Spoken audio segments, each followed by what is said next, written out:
ಮುಖ್ಯಮಂತ್ರಿಗಳಾದ ಚಂದ್ರಬಾಬು ನಾಯ್ಡು ಅವರೇ, ಸಮನ್ವಯ ಸಮಿತಿಯ ಅಧ್ಯಕ್ಷರು, ಮಾಜಿ ಮುಖ್ಯಮಂತ್ರಿಗಳು ಹಿರಿಯರಾದ ಶ್ರೀಮಾನ್ ಸಿದ್ದರಾಮಯ್ಯನವರೇ, ನಾಡಗೌಡರೇ, ಶರಣಪ್ಪ ದರ್ಶನಾಪುರವರೇ, ಆಮರೇಗೌಡ ಬಯ್ಯಾಪುರವರೇ, ರಾಜ ವೆಂಕಟಪ್ಪ ನಾಯಕ್ ಅವರೇ, ಭೋಜರಾಜ್ ಅವರೇ, ಪ್ರತಾಪ್ ಪಾಟೀಲ್ ಅವರೇ, ಇಟ್ಗಿ ಅವರೇ, ಡಿಸೇಜ ಅವರೇ, ಶಂಕರಪ್ಪ ಅವರೇ, ಶರಣಪ್ಪ ಮಟ್ಟೂರವರೇ, ದುಜ್ಜಲ ಬಸವನಗೌಡರೇ, ಕೂಲಿಗೇರಿ ಸರ್ವ ಸಮಸ್ತ ಬಂಧು ಬಾಂಧವರೇ, ಇನ್ನು ಕೆಲವೇ ನಿಮಿಷಗಳಲ್ಲಿ ಕಾಂಗ್ರೆಸ್ ಅಧ್ಯಕ್ಷರಾದ ಯುವ ಮುಖಂಡ ರಾಹುಲ್ ಗಾಂಧಿಯವರು ಬರಲಿದ್ದಾರೆ. ಇಂದು ರಾಯಚೂರಲ್ಲಿ ಈ ಬೃಹತ್ ಸಮಾವೇಶವನ್ನು ಏರ್ಪಾಡು ಮಾಡಿರ್ತಕ್ಕಂಥ ಎಲ್ಲ ಮುಖಂಡಗಳಿಗೆ, ಕಾರ್ಯಕರ್ತರುಗಳಿಗೆ ನಾನು ಅಭಿನಂದಿಸ್ತೇನೆ. ಮೈತ್ರಿ ಸರ್ಕಾರ ರಚನೆಯಾಗಿ ಸುಮಾರು 1 ವರ್ಷ ಆಯಿತು ಬಂದು. ಮೇ 23, 2018 ಮೈತ್ರಿ ಸರ್ಕಾರ ರಚನೆ ಆಯಿತು. ಈ ಮೈತ್ರಿ ಸರ್ಕಾರ ರಚನೆ ಆಗಲಿಕ್ಕೆ ಈ ರಾಷ್ಟ್ರದಲ್ಲಿರ್ತಕ್ಕಂಥ ಯಾವ ನರೇಂದ್ರ ಮೋದಿಯವರ ಸರ್ಕಾರ ಕೊಟ್ಟಂಥ ಆಡಳಿತ ಏನಿದೆ, ಈ ದೇಶಕ್ಕೆ ಮಾರಕವಾಗ್ತಕ್ಕಂತಹ ಏನು ಆಡಳಿತವನ್ನು ಕೊಟ್ಟಿದ್ದಾರೆ, ಆ ಹಿನ್ನೆಲೆಯಲ್ಲಿ ಸೋನಿಯಾ ಗಾಂಧಿಯವರು, ರಾಹುಲ್ ಗಾಂಧಿಯವರು ಸೇರಿ ಅವರ ಪ್ರತಿನಿಧಿಗಳನ್ನು ಕಳಿಸಿ ಜಾತ್ಯತೀತ ಜನತಾದಳಕ್ಕೆ ಮುಖ್ಯಮಂತ್ರಿ ಸ್ಥಾನವನ್ನು ಕೊಟ್ಟು, ರಾಷ್ಟ್ರೀಯ ಪಕ್ಷವಾದ ಕಾಂಗ್ರೆಸ್ಸು 2ನೇ ಸ್ಥಾನವನ್ನು ಕೊಡೋದ್ರ ಮುಖೇನ ಒಂದು ಮೈತ್ರಿ ಸರ್ಕಾರವನ್ನು ಮಾಡಲಿಕ್ಕೆ ಹಿರಿಯ ಮುಖಂಡಗಳಾದ ಸಿದ್ದರಾಮಯ್ಯನವರು, ಶ್ರೀಮಾನ್ ಖರ್ಗೆ ಅವರು, ಪರಮೇಶ್ವರ್ ಅವರು, ಮುನಿಯಪ್ಪನವರು ಎಲ್ಲರೂ ಸಮ್ಮತಿಸಿ ಈ ಮೈತ್ರಿ ಸರ್ಕಾರವನ್ನು ರಚನೆ ಮಾಡಿದ್ದಾರೆ. ನಾನು ಈ ಸಂದರ್ಭದಲ್ಲಿ ಹೆಚ್ಚು ಮಾತನಾಡೋದಕ್ಕೆ ಬದಲಾಗಿ ಮಾತನಾಡ್ತಾ ಹೋದರೆ ತುಂಬ ವಿಷಯ ಮಾತನಾಡ್ಬೋದು. ಈ ವಿಷಯವನ್ನು ಚರ್ಚೆ ಮಾಡಲಿಕ್ಕೆ ಹೋದರೆ ಗಂಟೆಗಟ್ಟಲೆ ಮಾತನಾಡ್ಬೋದು. ಚಂದ್ರಬಾಬು ನಾಯ್ಡು ಅವರು ಪ್ರತಿಯೊಂದು ವಿಷಯವನ್ನು ಕೂಲಂಕುಷವಾಗಿ ಮಾತನಾಡಿದ್ದಾರೆ. ಎಂಥ ಒಂದು ಕೆಟ್ಟ ವ್ಯವಸ್ಥೆಯಲ್ಲಿ ಈ ದೇಶದ ಆಡಳಿತ ನಡೀತಾ ಇದೆ ಅನ್ನೋದ್ರ ಬಗ್ಗೆ ಕೂಲಂಕುಷವಾಗಿ ಮಾತನಾಡಿದ್ದಾರೆ. ಬಹುಶಃ ನಿಮ್ಮೆಲ್ಲರಿಗೂ ಬಹುತೇಕವಾಗಿ ತೆಲುಗು ಭಾಷೆ ಅರ್ಥ ಆಗುತ್ತೆ ಅಂತಕ್ಕಂತಹದನ್ನು ನಾನು ನಂಬಿದ್ದೇನೆ. ಅದರಿಂದ ಆ ಎಲ್ಲ ವಿವರಗಳನ್ನು ಕೊಟ್ಟು ನಾನು ಮಾತನಾಡಬೇಕಾದ ಅವಶ್ಯಕತೆ ಇಲ್ಲ ಅಂತ ಹೇಳಿ ನಾನು ಭಾವಿಸ್ತೇನೆ. ಈ ಒಂದು ಪ್ರದೇಶದಲ್ಲಿ ತಾವು ಇವತ್ತು ಮೈತ್ರಿ ಪಕ್ಷದಿಂದ ನಿಂತಿರತಕ್ಕಂಥ ಅಭ್ಯರ್ಥಿ ಶ್ರೀಮಾನ್ ನಾಯ್ಕ್ ಅವರಿಗೆ ತಾವು ಬೆಂಬಲವನ್ನು ಕೊಡಬೇಕು ಅಂತಕ್ಕಂಥ ಒಂದು ಹಿನ್ನೆಲೆಯಲ್ಲಿ ನಾನು ಕೂಡ ಈ ಸಂದರ್ಭದಲ್ಲಿ ಈ ವೇದಿಕೆಯಲ್ಲಿ ಬಂದು ನಿಂತು 4 ಮಾತುಗಳನ್ನ ಆಡ್ತಾ ಇದ್ದೇನೆ. ಬಹುಶಃ ನಿಮ್ಮೆಲ್ಲರಿಗೆ ಜ್ಞಾಪಕ ಇರಬಹುದು, ನಾನು ಮುಖ್ಯಮಂತ್ರಿಯಾಗಿ ಸಿದ್ದರಾಮಯ್ಯರು ಹಣಕಾಸಿನ ಮಂತ್ರಿ ಆದಾಗ ಈ ಭಾಗದಲ್ಲಿ ಕೇವಲ ನಾರಾಯಣಪುರದ ಬಲದಿಂದ ನಾಲೆ ವಿಷಯ ಅಲ್ಲ, ಇಡೀ ಆವತ್ತಿನ ಸನ್ನಿವೇಶದಲ್ಲಿ ಹಣಕಾಸಿನ ವ್ಯವಸ್ಥೆ ಅತ್ಯಂತ ಕೆಟ್ಟ ಪರಿಸ್ಥಿತಿಯಲ್ಲಿದ್ದಾಗ ನಾವು ಹೊರಗಡೆಯಿಂದ ಹಣವನ್ನು ಸಾರ್ವತ್ರಿಕವಾಗಿ 18% ಬಡ್ಡಿಯ ಮೇಲೆ ಸಾಲವನ್ನು ತೆಗೆದ್ವಿ. ಆಲ್ಮಟ್ಟಿ ಡ್ಯಾಮನ್ನು ಕಟ್ಟಲಿಕ್ಕೆ ದುಡ್ಡಿಲ್ಲ. ಅವತ್ತು ಕೇವಲ 30 TMC ನೀರನ್ನು ಮಾತ್ರ ಹಿಡಿದಿದ್ದರು. ಅರ್ಥ ಮಾಡಿಕೊಳ್ಬೇಕು ಏನು ಶ್ರಮ ಆಯಿತು ಅನ್ನೋದ್ರ ಬಗ್ಗೆ ನಾನು ಅದೆಲ್ಲ ವಿವರಗಳನ್ನು ಕೊಟ್ಟು ಮಾತನಾಡಲಿಕ್ಕೆ ಹೋಗೋದಿಲ್ಲ. ನಾವು ರೈತರಿಗೆ ಏನೇನು ಮಾಡಿದ್ವಿ ಅನ್ನೋದ್ರ ಬಗ್ಗೆನೂ ಚರ್ಚೆ ಬೇಡ. ಮಾತನಾಡ್ತಾ ಹೋದರೆ ನನಗೆ ತುಂಬ ವಿಷಯ ಮಾತನಾಡಲಿಕ್ಕೆ ಬರುತ್ತೆ, ಅದರ ವಿಷಯ ಚರ್ಚೆ ಬೇಡ ಈಗ. ಆದರೆ ಅರ್ಥ ಮಾಡ್ಕೊಳ್ಬೇಕು ನೀವು, ಒಂದು ಮೈತ್ರಿ ಸರ್ಕಾರದಲ್ಲಿ ಸಿದ್ದರಾಮಯ್ಯನವರು ಏನೇನೋ ಹಲವಾರು ಕಾರ್ಯಕ್ರಮಗಳನ್ನ ಬಡವರಿಗೋಸ್ಕರವಾಗಿ ಘೋಷಣೆ ಮಾಡಿದ್ದಷ್ಟೇ ಅಲ್ಲ, ಅದನ್ನು ಕಾರ್ಯಗತ ಮಾಡಿದ್ದಾರೆ. ಸುಮಾರು 50,000 ರೂಪಾಯಿ ಅವರಿಗೆ ಯಾವ ರೈತರಿಗೆ ಸಾಲವನ್ನು ಮನ್ನಾ ಮಾಡಬೇಕು ಅಂತೇಳಿ ಸುಮಾರು ಅದು 8,500 ಕೋಟಿ ಸಾಲ ಮನ್ನಾ ಮಾಡೋ ಜೊತೆಗೆ ಹಲವಾರು ಬಡವರಿಗೆ ಅನುಕೂಲವಾಗ್ತಕ್ಕಂಥ ಅನ್ನಭಾಗ್ಯ, ಕ್ಷೀರಭಾಗ್ಯ, ಹೀಗೆ ಹಲವಾರು ಕಾರ್ಯಕ್ರಮಗಳನ್ನು ಮಾಡಿದ್ದಾರೆ. ಅದೆಲ್ಲವನ್ನೂ ಮುಂದುವರಿಸಿಕೊಂಡು ಕುಮಾರಸ್ವಾಮಿಯವರು ಇವತ್ತು ಸುಮಾರು 46 ಲಕ್ಷ ಕೋಟಿ ರೂಪಾಯಿಗಳ ಸಾಲವನ್ನು ಮನ್ನಾ ಮಾಡಲಿಕ್ಕೆ ಏನು ನಿರ್ಣಯ ಮಾಡಿ ಈಗಾಗಲೇ 40% ಸಾಲ ಮನ್ನಾ ಆಗಿದೆ ಅನ್ನೋದನ್ನು ಈ ಘೋಷಣೆ ಮಾಡಲಿಕ್ಕೆ ನಾನು ಹಿಂದೆ ಮುಂದೆ ನೋಡೋದಿಲ್ಲ. ನಮ್ಮ ಮಿತ್ರ ಪಕ್ಷದವರು ಹಲವಾರು ರೀತಿ ವ್ಯಾಖ್ಯಾನ ಮಾಡ್ತಾರೆ. ಆದರೆ ಒಂದೆರಡು ಮಾತುಗಳನ್ನು ಮೋದಿಯವ್ರ ಬಗ್ಗೆ ಹೇಳ್ತೇನೆ. ನಾನು ಭಾರತೀಯ ಜನತಾ ಪಾರ್ಟಿಯ ಬಗ್ಗೆ ಚರ್ಚೆ ಮಾಡಲಿಕ್ಕೆ ಹೋಗೋದಿಲ್ಲ. ಸಿದ್ದರಾಮಯ್ಯರು ಸುದೀರ್ಘವಾಗಿ ಮಾತನಾಡಿದ್ದಾರೆ. ಯಡಿಯೂರಪ್ಪನವರು ಮುಖ್ಯಮಂತ್ರಿ ಆಗಿದ್ದಾಗ ಏನು ಹೇಳಿದರು ಅನ್ನೋದ್ರ ಬಗ್ಗೆ ಅವರು ಒಂದೊಂದು ವಿಷಯವನ್ನು ಚರ್ಚೆ ಮಾಡಿದ್ದಾರೆ. ನಿನ್ನೆ ಮೋದಿಯವರು ಒಂದು ಮಾತನ್ನು ಹೇಳ್ತಾರೆ, ಕಲ್ಲಬೆರಕೆ ಸರ್ಕಾರ ಇದು ಅಂತ.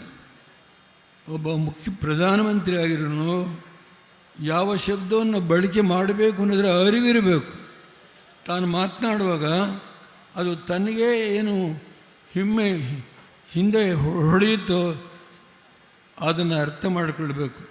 ಇವತ್ತು ಸುಮಾರು 15 ರಾಜ್ಯಗಳಲ್ಲಿ ಈ ಕಲಬೆರಕೆ ಸರ್ಕಾರ ಭಾರತೀಯ ಜನತಾ ಪಾರ್ಟಿಯವರೇ ಮಾಡ್ತಾ ಇದ್ದಾರೆ. ನಾಚಿಕೆ ಆಗೋದಿಲ್ಲ ಅದು ಹೇಳಲಿಕ್ಕೆ. ಮೊದಲು 17-18 ರಾಜ್ಯಗಳಲ್ಲಿತ್ತು. ಯಾವಾಗ ಬೆಂಗಳೂರಿನಲ್ಲಿ ಈ ಒಂದು ಹೊಸ ವ್ಯವಸ್ಥೆನ ನಾವು ಜಾರಿಗೆ ತರತಕ್ಕಂಥ ಕಾಲದಲ್ಲಿ ಹಿರಿಯ ಮುಖಂಡರಾದ ಚಂದ್ರಬಾಬು ನಾಯ್ಡು ಇರ್ಬೋದು, ಇವತ್ತು ನಮ್ಮ ಮಮತಾ ಬ್ಯಾನರ್ಜಿಯರಿರ್ಬೋದು, ಮಾಯಾವತಿಯವರಿರ್ಬೋದು, 6 ಜನ ಮುಖ್ಯಮಂತ್ರಿಗಳು ಬಂದಿದ್ದರು. ಸುಮಾರು 20 ಜನಕ್ಕೂ ಹೆಚ್ಚು ರಾಷ್ಟ್ರಮಟ್ಟದ ಮುಖಂಡಗಳು ಬಂದಿದ್ದರು. ಅದಾದಮೇಲೆ ಏನಾಯಿತು? ಅದಾದಮೇಲೆ 13 ಲೋಕಸಭಾ ಚುನಾವಣೆ ಆಯಿತು. 13ರಲ್ಲಿ 12 ಲೋಕಸಭಾ ಚುನಾವಣೆಗಳನ್ನು ಮೋದಿಯವರು ಕಳ್ಕೊಂಡ್ರು. ಒಂದೇ ಒಂದು ಸ್ಥಾನ ಸಿಕ್ಕಿದ್ದು. ಅದು ಮತ್ತೆ ಅದರ ಪ್ರಯೋಗ ಮುಂದೆ ಹೇಳೋದಾದರೆ 3 ರಾಜ್ಯಗಳಲ್ಲಿ ರಾಜ್ಯ ಮಟ್ಟದ ರಾಜ್ಯಕ್ಕೆ ವಿಧಾನಸಭೆಗೆ ಚುನಾವಣೆ ಆಯಿತು. ಆ ಚುನಾವಣೆಯಲ್ಲಿ 3 ಕಡೆ ಸೋತರು. ಅದರಿಂದ ಮೋದಿಯವರಿಗೆ ಸ್ವಲ್ಪ ಮಟ್ಟಿಗೆ ನನ್ನ ಶಕ್ತಿ ಕುಂದುತ್ತಾ ಇದೆ. ನಾನು ಮಾಡಿದಂಥ ಹಲವಾರು ಕಾರ್ಯಕ್ರಮಗಳಿಂದ ಜನತೆ ನನ್ನನ್ನು ಕೈ ಬಿಡ್ತಾರೆ ಅನ್ನೋದು ಗೊತ್ತಾಗಿ ಸ್ವೇಚ್ಛಾಚಾರದಲ್ಲಿ ಮಾತನಾಡಲಿಕ್ಕೆ ಪ್ರಾರಂಭ ಮಾಡಿದ್ದಾರೆ. ಮನಸ್ಸಲ್ಲಿ ಸ್ಥಿಮಿತ ಇಲ್ಲ. ಒಂದು ಸರ್ಕಾರ ಕಲಬೆರಕೆ ಸರ್ಕಾರ ಅಂತ ಹೇಳಬೇಕಾಗಿದ್ದರೆ ಒಬ್ಬ ವ್ಯಕ್ತಿಯ ಹಿನ್ನೆಲೆ ಏನು ಅಂತ ತೋರಿಸ್ತದೆ. ಈಗ ಇನ್ನೂ 13-14 ರಾಜ್ಯದಲ್ಲಿ ಭಾರತೀಯ ಜನತಾ ಪಾರ್ಟಿಯ ಸಮ್ಮಿಶ್ರ ಸರ್ಕಾರಗಳು ನಡೀತಾ ಇದೆ. ಅದು ದುರಂತ ಏನಂದರೆ ತಾನೇನು ಮಾತನಾಡ್ತೀನೋ ಒಂದು ಸ್ಥಿಮಿತ ಕಳ್ಕೊಂಡು ಮಾತನಾಡ್ತಕ್ಕಂಥ ವಿಷಯ. ಅದರ ಬಗ್ಗೆ ನಾನು ಅಗೌರವದಿಂದ ಮಾತನಾಡೋದಿಲ್ಲ. ಒಂದು ಕಾಲದಲ್ಲಿ ನಾನು ಪ್ರಧಾನಮಂತ್ರಿಯಾಗಿ ಕೆಲಸ ಮಾಡಿ 10.5 ತಿಂಗಳು ಚಂದ್ರಬಾಬು ನಾಯ್ಡು ಅವರಿದ್ದಾರೆ. ಇವತ್ತು ಕಾಂಗ್ರೆಸ್ ಬೆಂಬಲಿತ 13 ಪಕ್ಷಗಳ ಒಂದು ಒಕ್ಕೂಟಿನ ಸರ್ಕಾರವನ್ನು ನಡೆಸಿದ್ವಿ ನಾವು. ಇವತ್ತೇನು ಕಾಶ್ಮೀರದಲ್ಲಿ ಒಂದು ಚುನಾವಣೆ ನಡೆದಿದೆ, ಆ ಚುನಾವಣೆಯಲ್ಲಿ ಕೇವಲ 14% ವೋಟ್ ಆಗಿದೆ. ನಾವು ಫರೂಕ್ ಅಬ್ದುಲ್ಲಾ ಅವ್ರನ್ನ ಕರೆಸಿ, ಅವರು ವಿದೇಶದಲ್ಲಿದ್ದ ಲಂಡನ್ನಲ್ಲಿದ್ದಂಥ ಮನುಷ್ಯನ ಕರೆಸಿ ನಾವು ಚುನಾವಣೆ ನಡೆಸಿದಾಗ 10 ವರ್ಷ ಯಾರೂ ಹೋಗಲಿಲ್ಲ ಅಲ್ಲಿಗೆ. ನಾವೇನೇನು ಕಾರ್ಯಕ್ರಮ ತೆಗೆದುಕೊಂಡ್ವಿ UF ಗೌರ್ಮೆಂಟಲ್ಲಿ ಅಂತ ಹೇಳ್ತಾ ಹೋದರೆ ಎಳಿಯಾಗಿ ಬಿಡಿಸಬಲ್ಲ ನಾನು. ಅವತ್ತು ನಾವು ರೈತರಿಗೆ ಏನು ಕೊಟ್ವಿ, ಕಾಶ್ಮೀರಕ್ಕೆ ಏನು ಕೊಟ್ವಿ, ನಾರ್ತ್ ಈಸ್ಟರ್ನ್ ಸ್ಟೇಟ್ಸ್ಗೆ ಏನು ಮಾಡಿದ್ವಿ, ಇದೆಲ್ಲ ಹೇಳ್ತಾ ಹೋಗ್ಬೋದು. ನಾವು ಚುನಾವಣೆ ನಡೆಸಿದಂಥ ಕಾಲದಲ್ಲಿ 58% ಮತ ಆಯಿತು. ವ್ಯಾಲಿ 1ರಲ್ಲಿ 1 ವಿಧಾನಸಭಾ ಕ್ಷೇತ್ರದಲ್ಲಿ 53% ಮತ ಆಯಿತು. ಬಾಕಿ ಎಲ್ಲ ಕಡೆ 58% ಮತ ಆಯಿತು. ಇವತ್ತೇನಾಗಿದೆ? ಮೋದಿಯವರು ಬಂದು 282 ಸ್ಥಾನಗಳನ್ನು ಪಡೆದಂಥ ಮೋದಿ ಈ ರಾಷ್ಟ್ರದಲ್ಲಿ ಮೊದಲನೇ ಬಾರಿಗೆ. ವಾಜಪೇಯಿ ಕೂಡ ಅಷ್ಟು ಸ್ಥಾನಗಳನ್ನು ಗಳಿಸಲಿಕ್ಕೆ ಸಾಧ್ಯ ಆಗಲಿಲ್ಲ.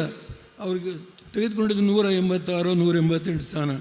ಇವರು ಬಂದು 280 ಸ್ಥಾನಗಳನ್ನು ಪಡೆದಂಥ ಮೋದಿಯವರು ಎಂಥ ಕೆಟ್ಟ ಆಡಳಿತವನ್ನು ಕೊಟ್ಟಿದ್ದಾರೆ ಅಂದರೆ, ಈ ರಾಷ್ಟ್ರದಲ್ಲಿ ಯಾವುದೇ ಸಮುದಾಯಕ್ಕೆ ನೆಮ್ಮದಿ ಇಲ್ಲ. ಇವತ್ತು ದಲಿತರಿಗೆ ತೆಗೆದುಕೊಳ್ಳೋಣ, ಮುಸಲ್ಮಾನ್ ಬಂಧುಗಳಿಗೆ ತೆಗೆದುಕೊಳ್ಳೋಣ. ಈ ವ್ಯವಸ್ಥೆ ಸಂಪೂರ್ಣವಾಗಿ ನಾಶ ಆಗಿ ಈಗ ಒಂದೇ ಒಂದು ಹೇಳೋದು, ಒಂದು ಭದ್ರವಾದ ಸರ್ಕಾರ ಬೇಕು. ಈ ಭದ್ರವಾದ ಸರ್ಕಾರವನ್ನು ಮಾಡುವಾಗ ಅವರು ಅಣ್ಣಾ ಡಿ ಎಂ ಕೆ ಮನೆಗೆ ಹೋಗಿದ್ದಾರೆ, ಇಲ್ಲಿ ಶಿವಸೇನಾ ಮನೆಗೆ ಹೋಗಿದ್ದಾರೆ, ಅಲ್ಲಿ ಅಕಾಲಿ ದಳದ ಒಬ್ಬ ಸ್ನೇಹಿತರ ಜೊತೆ ಹೋಗಿದ್ದಾರೆ. ಹೀಗೆ 13 ಸಣ್ಣ ಸಣ್ಣ ಪಕ್ಷಗಳನ್ನು ಕೂಡಿಸಿ ಕೆಲಸ ಮಾಡುವ ಸ್ಥಿತಿಗೆ ಬಂದಿರತಕ್ಕಂಥ ಮೋದಿಯವರು ಇಲ್ಲಿ ನಾವು ಕಾಂಗ್ರೆಸ್ಸು JDS ಒಂದಾಗಿದ್ದರೆ ಇದು ಕಲಬೆರಕೆ ಸರ್ಕಾರ ಅಂತ ಹೇಳ್ತಾರೆ.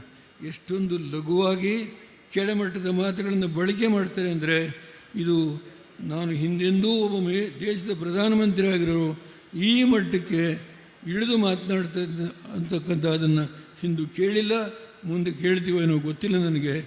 ಇವತ್ತು ರಾಹುಲ್ ಗಾಂಧಿಯವ್ರ ಬಗ್ಗೆ, ಸೋನಿಯಾ ಗಾಂಧಿಯವರ ಬಗ್ಗೆ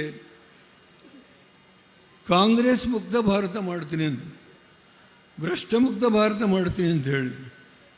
ಸಾಧ್ಯ ಆಯಿತಾ? ತುಂಬ ವಿಷಯ ಹೇಳಿದ್ದಾರೆ, ದಯಮಾಡಿ ಕ್ಷಮೆ ಕೇಳ್ತೇನೆ. ನಾವು ಕೇವಲ 10 ತಿಂಗಳಲ್ಲಿ ವ್ಯವಸಾಯದ ರಂಗಕ್ಕೆ ಕೊಟ್ಟಂಥ ಶಕ್ತಿ, ಬಹುಶಃ ಚಂದ್ರಬಾಬು ನಾಯ್ಡು ಅವರು ಇಲ್ಲೇ ಇದ್ದಾರೆ, 7.8% agriculture growth, never in the past ನಾರ್ ಫರ್ದರ್ ನವ್ ಡೇಸ್.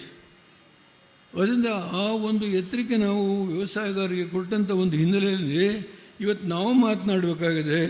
ಮೋದಿಯವರು ರೈತರ ಬಗ್ಗೆ ಕಿಂಚಿತ್ತೂ ಕಾಳಜಿ ಇಲ್ಲ. ನಾನು ಹಲವಾರು ಬಾರಿ ನೋಡಿದ್ದೇನೆ, ಚರ್ಚೆ ಮಾಡಿದ್ದೇನೆ, ಕಿಂಚಿತ್ತೂ ಕಾಳಜಿ ಇಲ್ಲ. ಈಗ 6,000 ರೂಪಾಯಿ ಕೊಡ್ತೀನಿ ಅಂತ ಹೇಳಿದ್ದಾರೆ.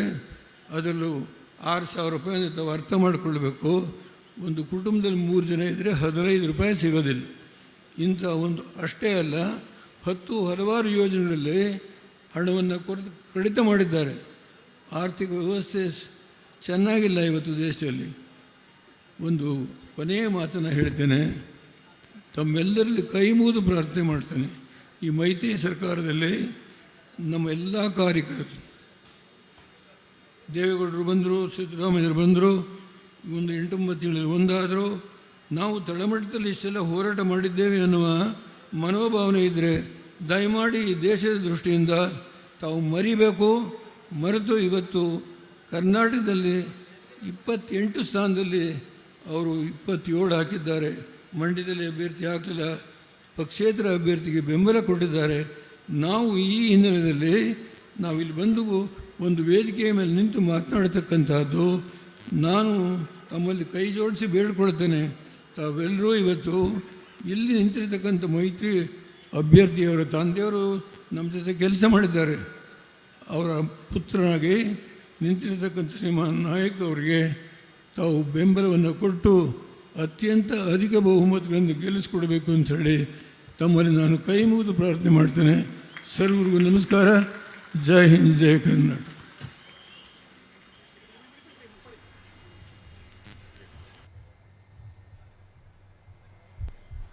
ಆತ್ಮೀಯ ಬಂಧುಗಳೇ, ನಮ್ಮನ್ನೆಲ್ಲರನ್ನು ಉದ್ದೇಶಿಸಿ ದೇಶದ ಇತಿಹಾಸ ಹಾಗೂ ಈ ಚುನಾವಣೆಯಲ್ಲಿ ನಾವು ಮಾಡಬೇಕಾಗಿರ್ತಕ್ಕಂಥ ವಿಷಯವನ್ನು ಹೇಳಿರುವಂಥ ಹಿರಿಯರು ಹಾಗೂ ಮಾಜಿ ಪ್ರಧಾನಿಗಳಂಥ ಶ್ರೀಮಾನ್ ದೇವೇಗೌಡರಿಗೆ ಧನ್ಯವಾದಗಳು ಅರ್ಪಿಸಿ, ಈಗ ನಮ್ಮೆಲ್ಲರ ನಾಯಕರು ಮಾಜಿ ಮುಖ್ಯಮಂತ್ರಿಗಳಾಗಿರ್ತಕ್ಕಂಥ ಶ್ರೀಮಾನ್ ಸಿದ್ದರಾಮಯ್ಯ ನಮ್ಮ ಉದ್ದೇಶ ಮಾತನಾಡಲು ತಮ್ಮಲ್ಲಿ ವಿನಂತಿ ಮಾಡ್ತಾಯಿದ್ದೀನಿ. ರಾಹುಲ್ ಗಾಂಧಿಯವರು ಕೆಲವೇ ನಿಮಿಷಗಳಲ್ಲಿ ವೇದಿಕೆ ಮೇಲೆ ಬರ್ತಾ ಇದ್ದಾರೆ. ತಾವೆಲ್ಲ ದಯವಿಟ್ಟು ಸಹಕರಿಸಬೇಕಾಗಿ ತಮ್ಮಲ್ಲಿ ವಿನಂತಿ ಮಾಡ್ತೀವಿ.